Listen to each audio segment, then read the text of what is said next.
Hello. Hello.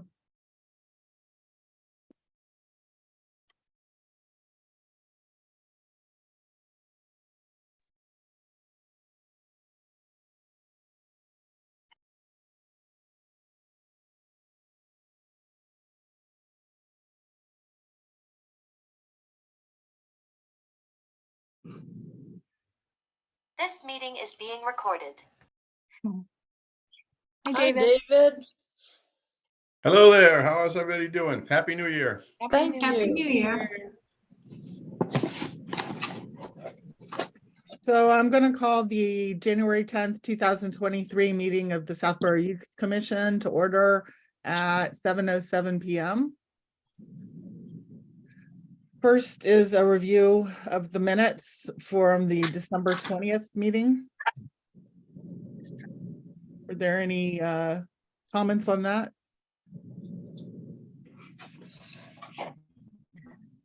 Sarah, the only thing I noticed, Yes.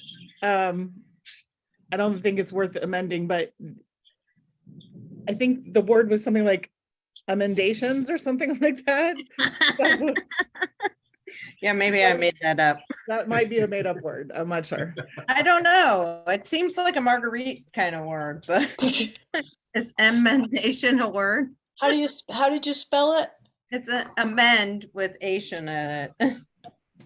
Emendations. I it's a think great- that's a lovely word, and I think it should be a word from now on, if it isn't already. I'm gonna check it out. It's very descriptive.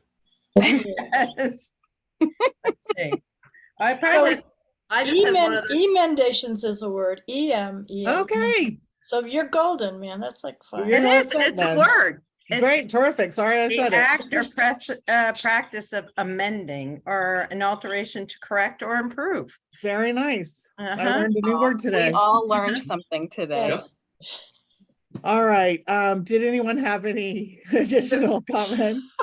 There was just one comment. It said Sarah C has few concerns than initially. So I'm assuming it's fewer concerns than initially. Oh, Under the personnel board and salary study update, letter C. personnel board. All right. And then under C, the big C heading, there's a little b that says Sarah C has few concerns than initially. So I Fewer? All right. assume it's fewer than Okay. initially. So that's all I saw. Okay. You have a motion?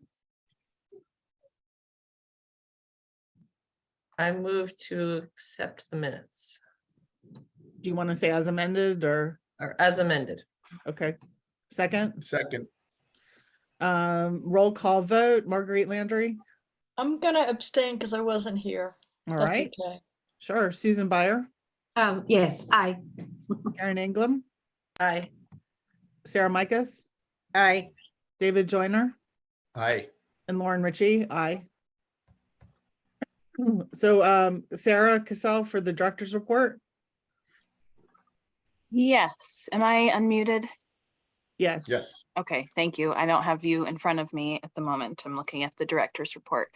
So admittedly a quieter / shorter month for us because of staff taking some vacation time and holiday schedules and office closures, but even though there's not a lot of information listed here, it was a big month for Winter Wishes with Christina. She jokingly said, I think I may have driven 100 miles in the month of December, just picking up gift cards from donors and purchasing gift cards that we needed for the Winter Wishes program. We did some additional work around prevention programs with our Substance Misuse Prevention Coalition. We're very excited about the progress that we've made in that area and continue to do so. Right now we're working on recruiting new members to the coalition. So actually, if anybody in the group is interested, we are looking for youth participation in the coalition as well as parent participation. So if this is something just preliminarily that you have interest in, that you want to learn more about, I have a lot more information than just this. I'm happy to schedule a time to meet with you. If you're feeling like you're too busy, but you know someone else who might be interested in helping us spearhead addressing substance misuse in our community, a lot of our efforts are focused around but we're really trying to address the issue across the community. So, so Sarah, just let me, yes, sorry, go ahead. what would the time commitment be if a person volunteers for that? It's variable. It's whatever you're able to commit. So we have some folks who are very active, who are, attend every single meeting. We have others who are called upon for a very specific task. And once they've done that task, they're done. So it really is dependent and up to the person. Right now we're working on developing, I'm going to use some fancy terms, a logic model and using the strategic prevention framework. These are all things I've learned in this process. Essentially, it's to say we've collected a lot of data. We've analyzed the data. We're collecting a little bit more additional information, and then we're going to use all of that data to develop a strategic plan to collectively address substance misuse in our community. And that, could involve the recreation department. It could involve DPW. It could involve parents, youth, and there's different projects. So we're looking for people to get involved in the development of the plan. If they can't commit on that kind of level, we're also looking for people to review the plan and give us feedback on it. Some people might just want to come check out one meeting, so it's variable. That was a long-winded answer to your very specific question. I'm sorry. What age for youth, Sarah, are you looking at? Or for? Middle school or high school level. We'd also welcome young adults too. But yeah, since a lot of the programming is centered around youth, it is of critical importance that we have youth at the table.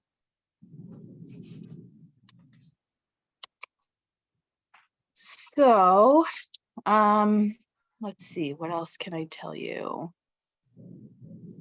We continued to do work with the personnel board in the month of December. In fact, we had another meeting with that I attended yesterday. So we're moving along, and I'll actually, I think, further on in the agenda talk about that a little bit more. And so we have completed an entire set of data points for you for statistics. I had hoped to put it on the agenda, but in retrospect realized that it probably doesn't need to be an agenda item. I can just share it with you. I have taken all of this data and compiled it into our annual report, which was due on the 5th. Apparently I was a little bit of an overachiever because I wrote 6 pages worth of information and they came back to me and said, "We're sorry to inform you, but 3 is the maximum number of pages that you can put in the annual report for your department." So I have taken out a whole bunch of pieces and submitted something new, but I would love to share with you guys the long version. I'll share the short version with you also, but I wanted to really do a better job of trying to capture or fill in the gaps of our history, so that, people, the Youth Commission of the future will be able to look back and say, oh, that's when that started, or, this is who we had for staff and this is what they were doing. And so that's why it ended up being pretty long, but so I will share that out with you guys, probably sometime this week. So all of that data that's there will be included in the annual report. So there's some narrative pieces, but then there's also a total number of folks that we've served in different categories. And I'm hoping that this data collection process will become even more robust and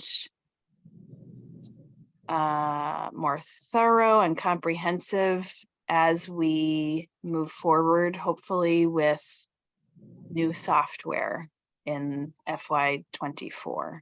So, because this is all manual entry of numbers, which is very, very tedious. Sorry, do you guys hear my cat? He's adding to the conversation. What else do I have to say? I don't know. Are there any questions on the director's report that I can highlight?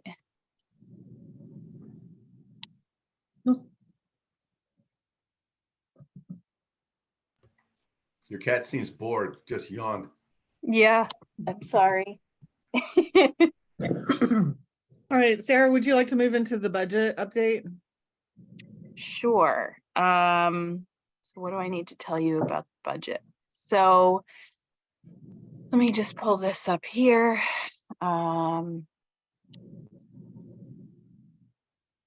there is a new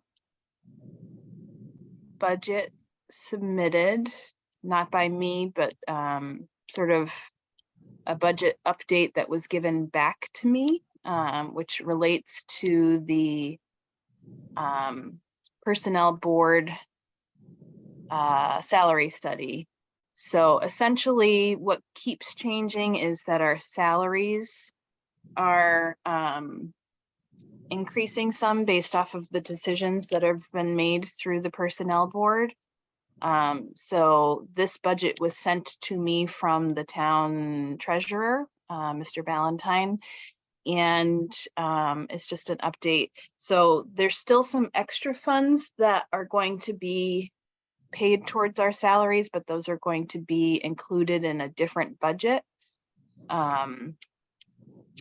I have to be honest, this whole personnel board adoption of a new salary grid for town employees is wonderful. It's great that they are addressing it. The process by which they're doing so has been very confusing for me, and I do not envy the men and women who are on that board, because it's quite challenging to figure out how to implement this. So I have been very focused on just the numbers I need to know for our department, and have come to understand why the numbers are what they are. But so that's the current budget for us as of now. Yes, Marguerite.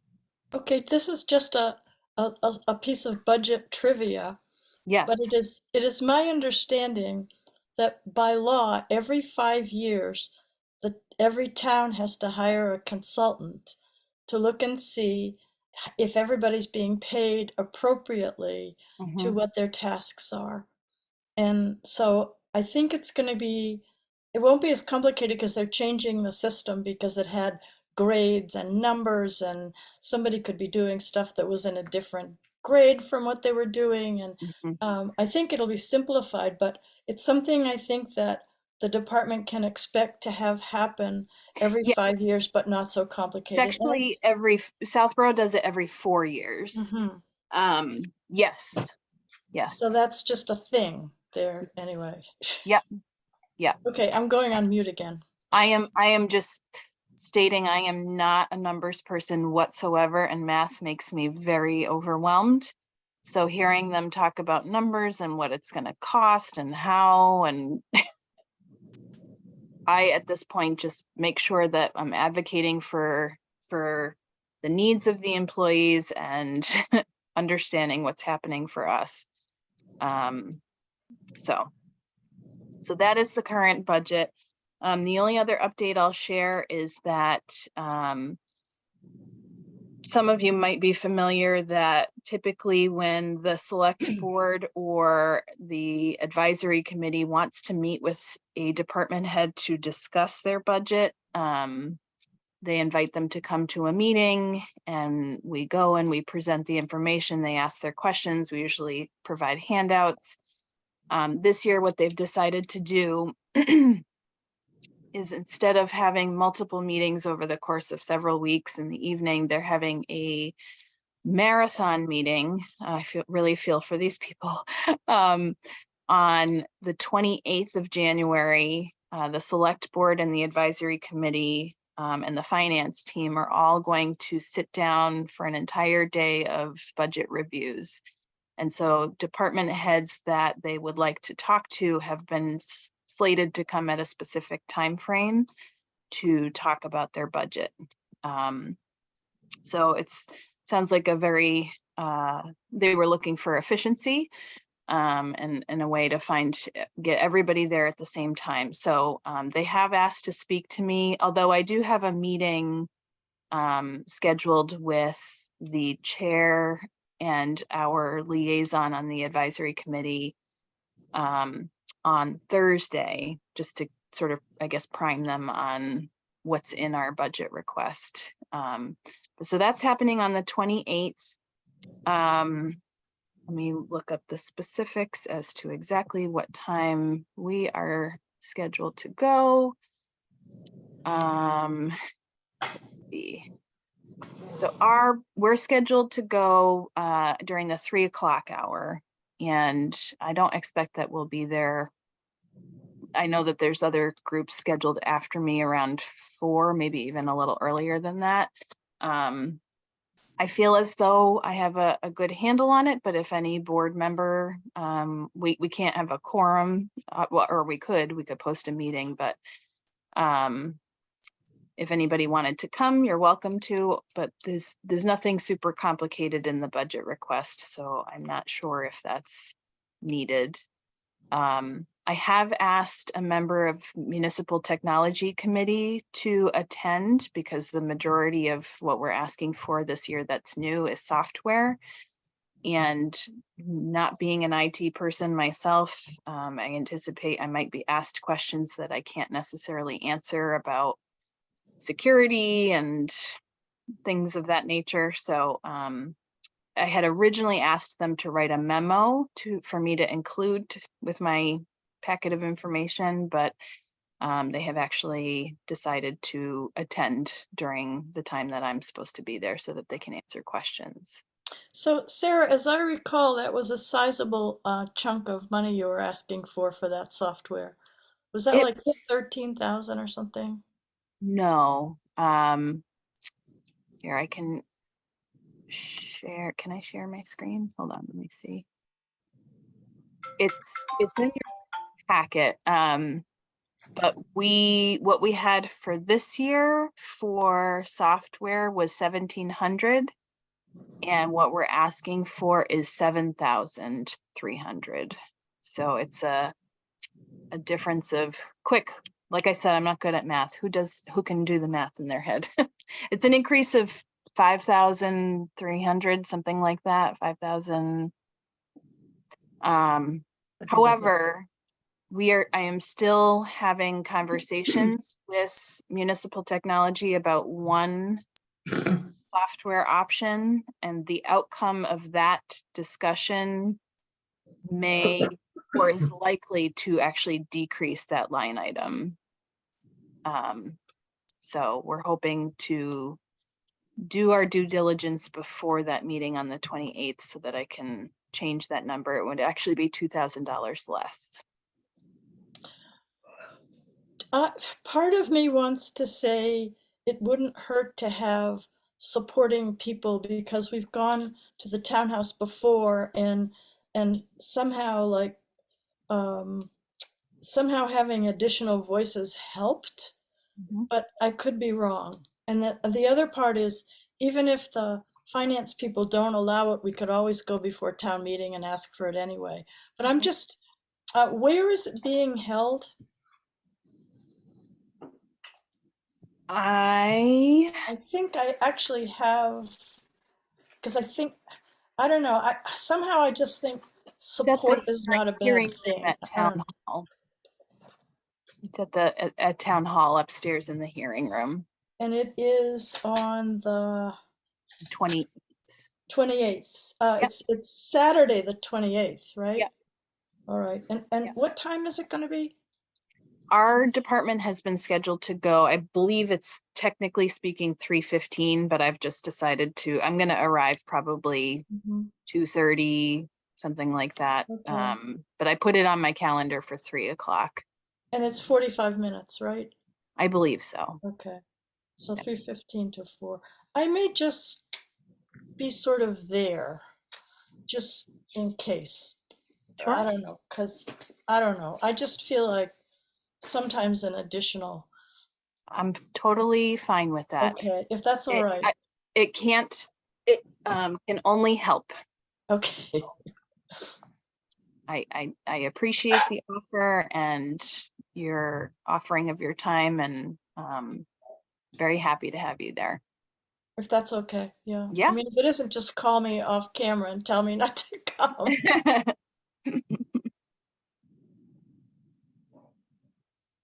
All right. Well,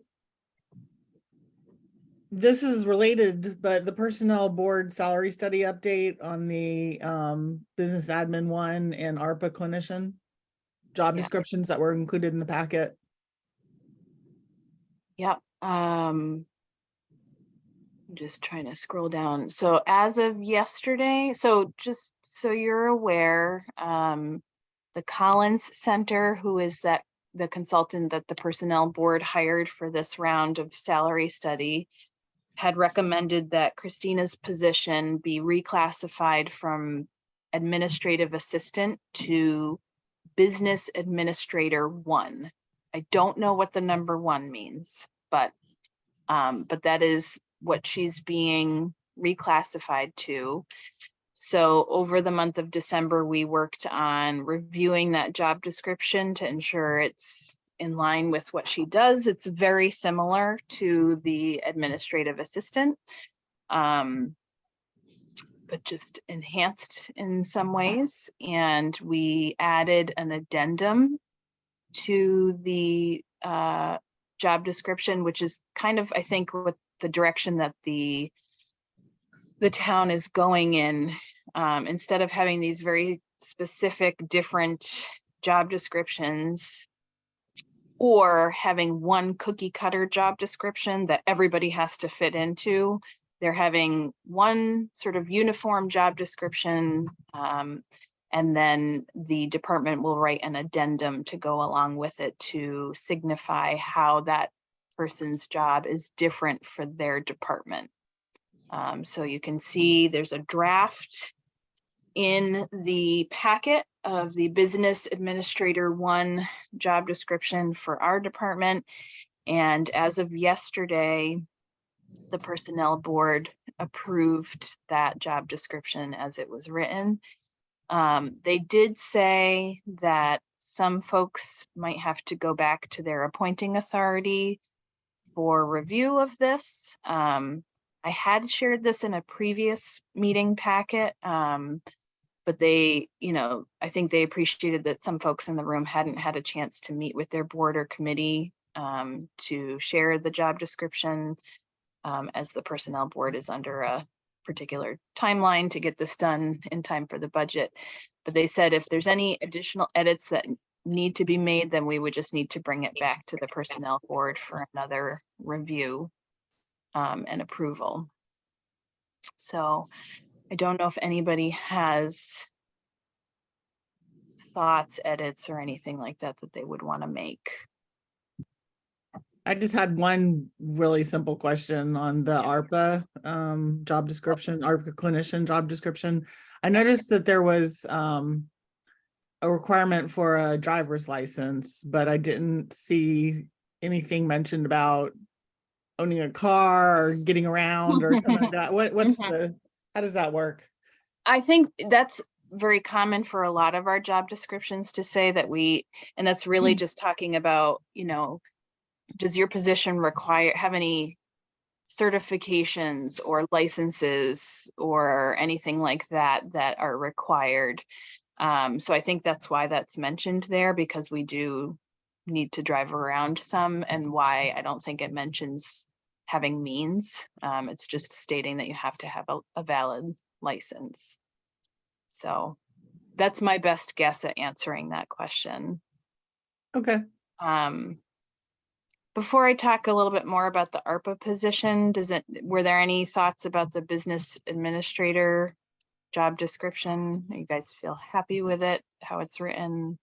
It was very clear, I thought, and it brought to my mind everything I know that person does. Yeah. Oh, I guess the other big thing is that reclassifying her means that she's regraded. So she's being moved from a grade 3 to a grade 4, which is good.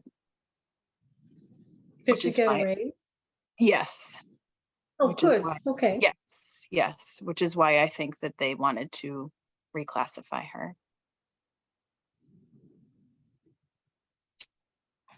With regard to the ARPA clinician, this is a little bit different. So the money is already there. This is ARPA funds. The town has already voted to utilize $46,000 to pay for a part-time clinician to work over the next 2 years within the department. But because this person needs to be an employee versus a contractor, it's a very important distinction because they need to have oversight and they need to work within the parameters of the department and report to me. They can't be called a contractor in that case.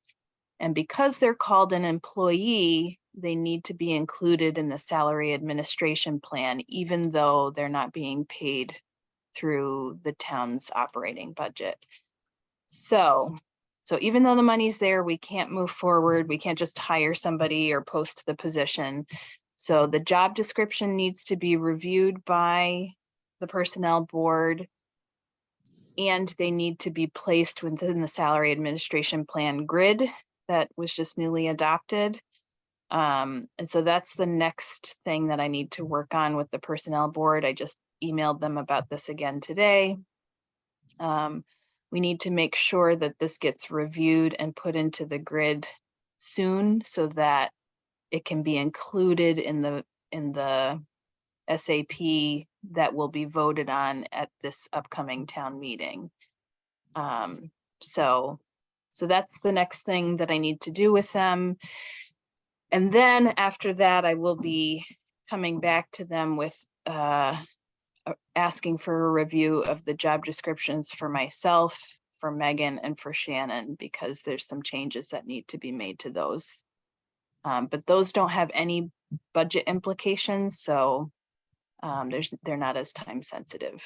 It's just really housekeeping stuff that really needs to be addressed. Will you be able to hire somebody as an employee just for, what is it, is it a 2-year on the ARPA funds? That's what we were thinking. We would do a part-time position over the course of 2 years. And based off of the sort of competitive market rate for a mental health professional, which I consulted a number of other YFS departments and looked at what clinicians were making in the private sector also to determine what a competitive hourly rate might be. They would probably end up working about 12 to 14 hours a week with us. So I think it was 32 to 34 an hour or something like that. Okay. Thank you. Following up on Marguerite's question, do you have sort of an ideal candidate in mind who is interested in a 2-year engagement and part-time and capped at 2 years? Is that something that you think will be attainable, or is that? That's a great question, Dave, because I'm not sure. Yeah. I'm Yeah. hoping we have part of the reason why in in the job description, in fact, I'm not sure if the one you're looking at says license eligible. We have a number of students who do their internship with us, who the way that our field works is that you have to, you can't get your license until you've been working in the field for 2 years, which is a little awkward because if you can't get your license until you've worked in the field for 2 years, who's going to hire you if you're unlicensed? So Right, there's this catch sort of like, 22, right? yeah, there's this limbo period where the board has actually, the state of Massachusetts has just come up with another name for it, because for the longest time we called it being license eligible. But now it's going to be called a licensed supervised mental health counselor. So it's sort of this in-between period where a person has graduated, but they don't yet have their license. And so we have a number of students, you know, every year we've got at least one intern, if not two, who have come through, who are looking for work. Many of them have flexibility that this is, you know, a second career for them. They're not necessarily needing to work full-time to support their family. So we have a number of candidates that, you know, we would love to pitch this to. Whether or not they're in a position to do that is another thing entirely. Sarah, I would follow up with the Lesley University program. They have a lot of graduates that would be eligible, and my understanding is a lot of the people that go through the program are interested only in part-time positions because they have families or even other jobs, you know. So, sorry, the dogs are going crazy. I hear the other dogs. I don't know who's barking, but my understanding is they have a really great placement program there. So I would definitely reach out to them. I might be able to get you a name through Zoe. She's in the process of applying for internships and learning a lot about getting a regular job. So That's great. Thank you. That's a good.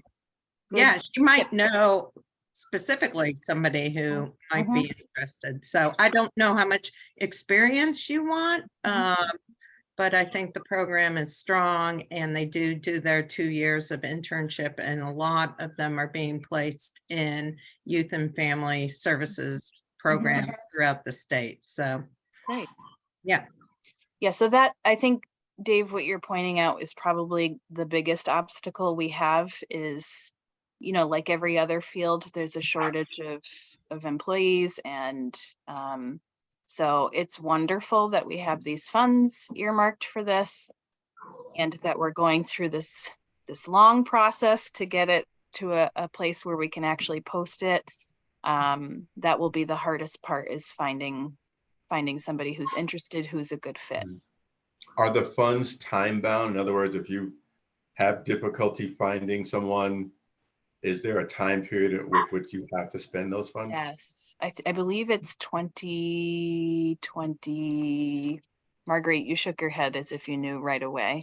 It is time limited. We have to spend it by a certain year. But Dave and I are asking each other's questions. That was going to be the next thing.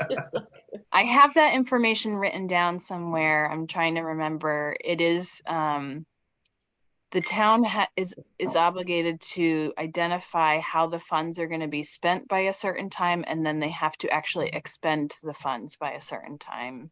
But it's over the course of several years, and I think we purposefully planned to spend it down long before that end date, so that there was plenty of wiggle room.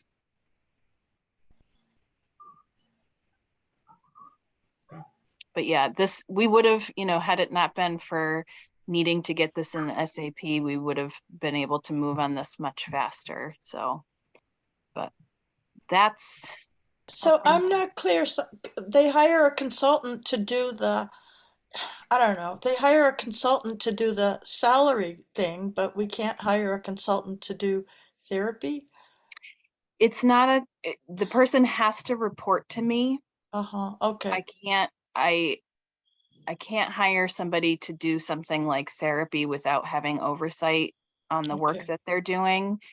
And because we can't, I have a document from the accounting office that really clearly differentiates a contractor versus an employee. And Mm. we can't require certain things of a contractor. As soon as we do that, they have to be an employee. So Okay, that's why this person has to be treated that way. well, it was a good try to We- just, yeah, it would have been too easy, right? yeah. Does the employee have limitations? In other words, so let's say you hired someone who was a consultant, that was how they were used to doing business. Mhm. So they might be more inclined to accept a time-bound engagement. But Mhm. now you have to hire them as an employee, but are they limited in terms of what else they can do, so can they not do consulting work on the side and something like that? You mean outside of their Yeah, work? outside of this job. So in other words, if you hired someone who acted in a consulting capacity, but was Yeah. willing to accept being an employee, Mhm. are there any limitations or conflicts that? I would assume, just like any other employee, they would be bound by the conflict of interest law as it relates to their work in Southborough. Mhm. And so I think we would need specifics around, like, if they already had a consulting job they were doing elsewhere, and then we hired them in this capacity. I don't know, my thinking, very oversimplified version, is that if it doesn't create any conflict of interest with Southborough, then they're probably okay, but that's probably a question we would have to navigate with the Ethics Commission. Sure. And there's Thanks. no psychologist at, say, Algonquin or one of the other schools in the region that could take on some more work for youth and families? I don't know, and that might be one of those scenarios that I don't know. I even thought about, like, none of them are going to say yes to this. I thought about Megan. I'm like, oh, Megan could do more than Megan does plenty. So do I. We would be the only two that would be sort of eligible for this position. But I don't know the answer to that question. If there's somebody who's already an employee of the town who meets the criteria, if they could take on more hours, I'm not sure. Well, But I'm blindly trying to come up with something that would the problem. I'll be quiet now. all good questions. Sarah, are there other, I don't know, state resources that you can tap into that might provide help you source out an employee like this? I'm just thinking of other, like Metro West kind of collaborative that help, I know. I don't know. And I'm wondering if, It's so infrequent that we have this opportunity to hire somebody that I'm not aware of those resources. So yeah, I was like thinking advocates, but they're having a hard time just hiring. I mean, it's going to be a challenge, I think, because it's hard enough to find people to take full-time employment. But I think if David's point, well taken, if they can also have a consulting gig on the side that, perhaps isn't within our community, but in another community, or have private clients or whatever. Yeah, I mean, for example, I just reached out to one of our former interns who's now licensed. She just started her own private practice, and it's just getting off the ground. So she's not working as many hours as she wants to. And she has a young family. And so I thought of her as, somebody, a profile like hers, where, as she's trying to get her private practice up and going, maybe this is something she can do in addition that's provides that stability. And so, Mhm. but again, you know, someone like her, not saying her specifically, but you know, there's a lot of students that we have contact with who are just coming out of their graduate program that might be a great fit for something like this. So just have to cross these bridges first, and then we can start thinking about Let's that. not get ahead of ourselves, I right? know. It's good to think about, though. Don't It's borrow definitely tomorrow's good to, worries.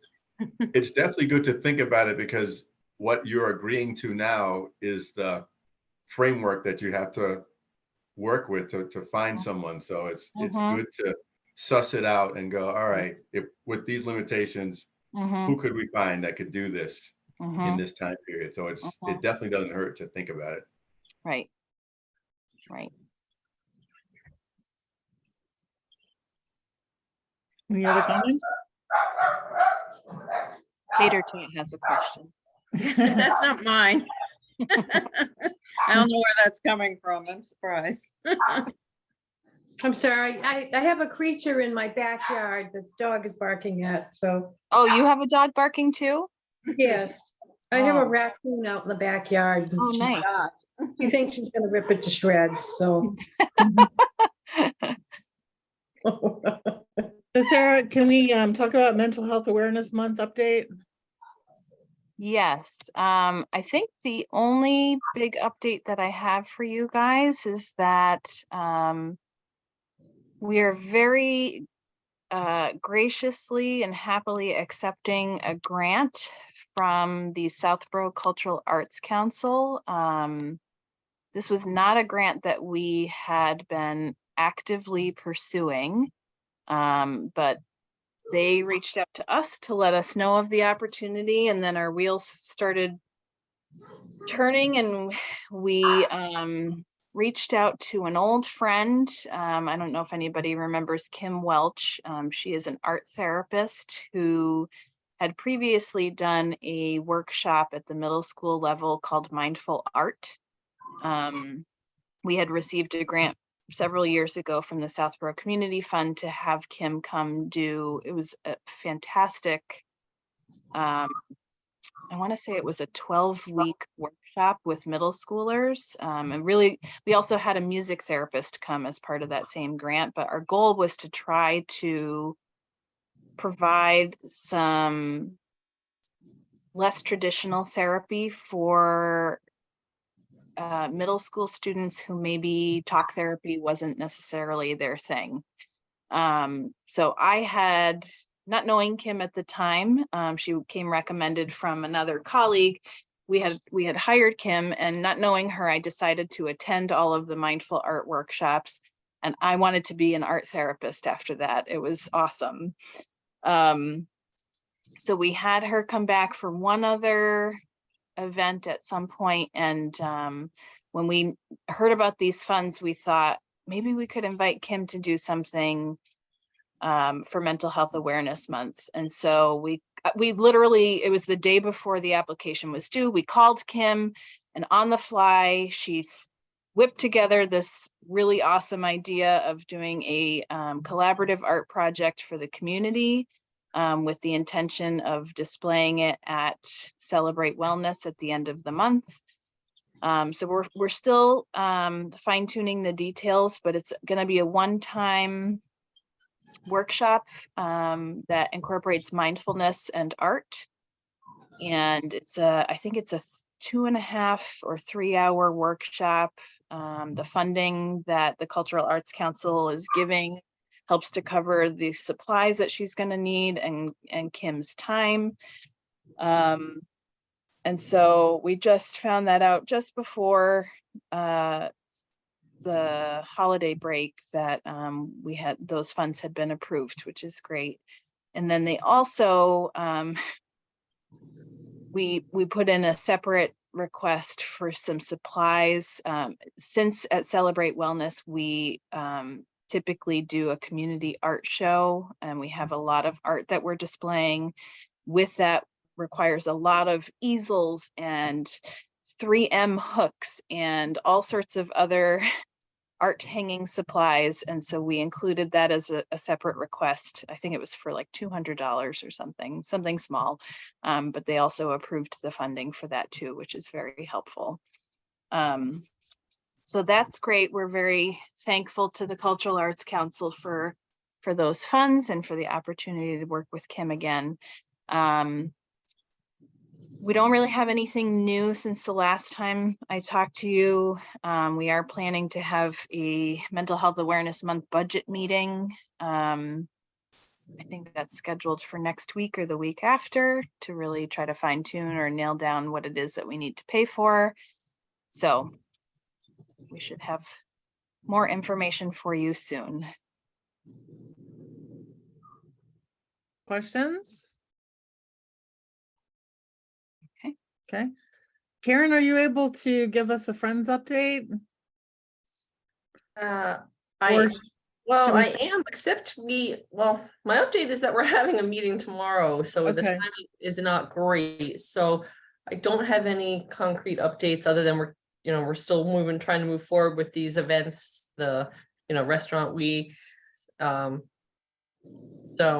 And balances updates. So maybe I could either send an email or we could get something over to the board after the meeting tomorrow. It's at 7 tomorrow night, so. All right. And it looks like they're still planning the Mother's Day Shop with a Purpose event. Correct. Yep, the Mother's Day event, and then in March, we're trying to get the restaurants in town to donate some proceeds. If on a certain night for dine-in or takeout, 10% or whatever would go to the Friends.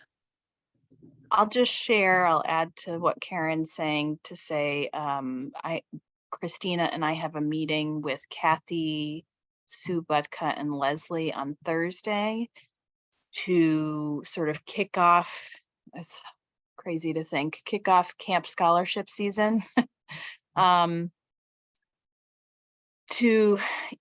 We aimed high last year. Basically what we did was we took the same number of kids that we had last year and we said, what if every one of these kids wanted to go to camp every single week to the most expensive option? What is the total? And because we can't fully predict how many kids or families are going to come out of the woodwork to apply for this program. This program in some ways is more essential to families than Winter Wishes is, because we're talking about families that are looking for childcare for their children in the summer months who, need to keep working. So at any rate, it's fairly costly. It's a much more costly program than Winter Wishes is. I think last year we were aiming to raise something crazy like $50,000. So Karen, I'll just let you know to go back to the Friends tomorrow. We'll have a meeting with Kathy and company on Thursday to communicate this also, but the number will probably be really high because it's the worst case scenario in terms of what we need for money. So the fundraising efforts you guys are doing are fantastic. Because even just a few kids going to camp is very expensive. And it's really hard for parents to swing, especially if they're already struggling financially. So that's all I wanted to add, was that we have a meeting on Thursday to try to kick off that season. Start of a new year. Yay. I think that's about it for us then. So Wow. we'll need a motion to adjourn. Second. I second. So Marguerite, Okay, or Sue, I don't care. Sue, do you want it? I'll second. Your dog Okay. is very quiet. Did something terrible happen in the backyard? Oh, no. The raccoon won. No, I No. just brought her in and closed the door, but we have conservation land out in the back and we get all kind of creatures out there, and there's a raccoon that comes out the same time every night, so. And she's a terrier, so she thinks she's gonna rip it to shreds, so. Well, she might. So let's just wrap up the roll call vote. So let's see, Sarah, Micus, Egg, I, egg, I. Karen England, Aye. Susan Byer, Aye. Marguerite Landry, Aye. David Joyner, Aye. and Lauren Ritchie, aye. Oh, may I ask just a quick question before we go? Oh, tomorrow night, where do we go at Algonquin? Susan, I- I will ask somebody, or I can reach out to you over the phone right after this. Wait, Oh, Lauren, you okay. went last night, right? I mean, Last week. Yeah. It was right in the main entrance next Yeah. to the auditorium. Susan, I'll have Christina reach out to you tomorrow to make sure okay. she can Yeah, just explicitly wait. tell you, okay? And I'm supposed to go tomorrow and I don't know where I'm going, except at the school, so. Okay, All Okay. right, thank you. Are we setting a meeting date for next time, or are we gonna let Christina deal with that? So it should Uh, be or are we it's doing always second the second Tuesdays? Tuesday, yep. Is there some reason that doesn't work? Oh, because it's Valentine's Day? So romantic. Yeah. My husband would probably like the excuse not to have to do anything. Okay, so Valentine's Day probably. Okay, Yes, yeah, thank you. all right. Bye, All right. everybody. Goodbye, good night. Bye, everybody. Thanks. See you later. Okay. Aye.